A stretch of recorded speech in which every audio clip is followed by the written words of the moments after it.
মানুষ আপনাকে কষ্ট দিচ্ছে, তাকিয়ে আছেন আল্লাহ। নিয়ামত, তাকিয়ে আছেন আল্লাহ। এবার আপনার সেই মানুষের দেওয়া কষ্ট তিল তিল তিল তিল করে আস্তে আস্তে সহ্য ক্ষমতার বাইরে চলে যাচ্ছে। আপনার রব তাকিয়ে আছে। শনিবার, রবিবার, সোমবার, মঙ্গলবার, বুধ হয়ে বৃহস্পতি হয়ে আবার শুক্রবার, সপ্তাহ চলে যাচ্ছে, মাস হয়ে যাচ্ছে। আপনি শুধু রবের দিকে তাকায় সবর করে আছেন। রবের যেই দিন ইচ্ছা হবে, রব ফেরেশতাকে বলবে, কিরে আমার বান্দাকে মাসের পর মাস, বছরের পর বছর কষ্ট দিচ্ছে, সেইভাবে ধৈর্য ধরে সহ্য করে আছে কেন?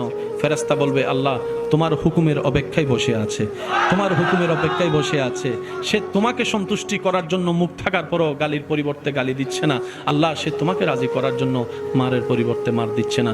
সে দুনিয়ার মানুষ সৃষ্টি তাকে কষ্ট দিচ্ছে, সে তোমার সৃষ্টিকে ভালোবাসা দিয়ে যাচ্ছে, মায়া দিয়ে যাচ্ছে, সেবা দিয়ে যাচ্ছে।